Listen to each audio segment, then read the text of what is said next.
My name is Jade Solomon Curtis. I am the founder and creative artistic director of Solo Magic, a nonprofit arts initiative that collaborates with innovative artists to create socially relevant work.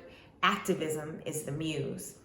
I'm also a choreographer and dance artist that is very much interested in the body's ability to serve as an artifact of memory, space, and time. I'm currently on tour, and specifically on tour with Black Like Me, an exploration of the word nigger, which is a work that explores the reverb of a single word in a global community through 5 solo narratives. Many people ask me, why did you title the work the way that you have? What is this work about and why now?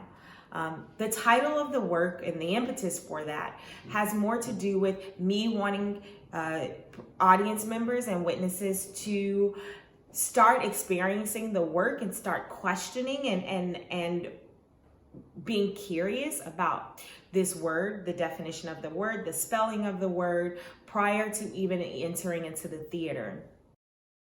The foundation for this work comes from 2 experiences that I had, one of which was they both were in Seattle, but this one was around 2011. I was walking down the street in Seattle, a progressive and liberal neighborhood, and I was called a nigger. It's important to note that I was born in Texas, raised between Texas and Florida, which is the South, and I had never been called a nigger directly. And so for me, in that particular instance, it was an awakening that I had in asking myself, why did I have such a visceral reaction when this white man called me a nigger, and as opposed to when family and friends said it to me, and what used it as what a lot of people like to call a term of endearment. The other experience that I had was as a dance educator, teaching in a class at one day, which was around the time of Mike Brown's murder.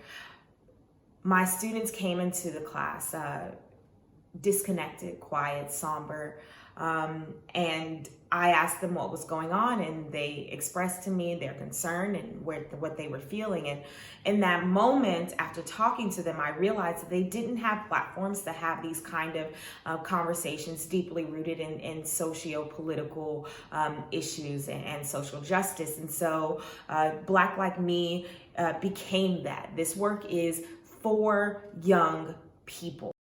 The other reason that Black Like Me exists is because it serves as an insertion point into a larger conversation. The conversation being one that is around hate, and specifically focusing on self-hate and the perpetuation of disrespect in our community and in our country. And I would say that this is a global thing because it's being exported through music.